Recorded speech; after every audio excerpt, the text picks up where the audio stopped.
আওয়ামী লীগ নিষিদ্ধের দাবিতে আবারও উত্তাল গোটা দেশ। তবে কি নিষিদ্ধ হচ্ছে আওয়ামী লীগ? বাংলাদেশের ইতিহাসে সবচেয়ে দীর্ঘ সময় ক্ষমতায় থাকা রাজনৈতিক দল আওয়ামী লীগ। স্বাধীনতার পর গত 53 বছরে দলটি প্রায় 25 বছর রাষ্ট্রীয় ক্ষমতায় ছিল। সর্বশেষ 2009 সাল থেকে 2024 সাল পর্যন্ত টানা 16 বছর দেশ শাসন করে দলটি। এই দীর্ঘ শাসন আমলে বিরোধী মত ও আন্দোলনকে কঠোরভাবে দমন করেছে আওয়ামী লীগ। দলটির বিরুদ্ধে ডাম নির্বাচন, রাতের আধারে ভোট গ্রহণ, প্রশাসনের অপব্যবহার এবং মত প্রকাশের স্বাধীনতায় বাধা প্রদান সহ একাধিক বিতর্কিত অভিযোগ রয়েছে। তবে 2024 সালের জুলাইয়ে দেশের রাজনৈতিক প্রেক্ষাপটে এক নাটকীয় মোড় আসে।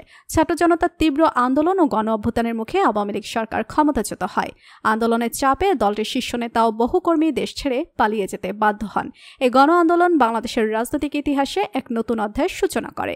পতনের পর সারা দেশ থেকে দলটির নেতাদের পদত্যাগের হিড়িক দেখা যায়। কেউ দোয়া চেয়ে দল থেকে পদত্যাগ করছেন, কেউ নিজেকে নীতিমান রাজনীতিবিদ দাবি করে পদত্যাগ করছেন, আবার কেউ বা প্রকাশ্যে মুজিব কোড পুড়িয়ে দলটি থেকে পদত্যাগ করেছেন। সারা দেশ থেকে এমন পদত্যাগের খবর এখন প্রতিদিনই সামনে আসছে।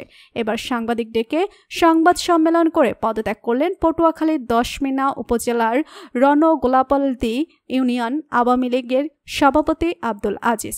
বাংলাদেশ আওয়ামী লীগ পটুয়াখালী জেলার 10 নম্বর উপজেলার 1 নং নরপদ ইউনিয়ন শাখার সভাপতি পদ থেকে পদত্যাগ করলাম।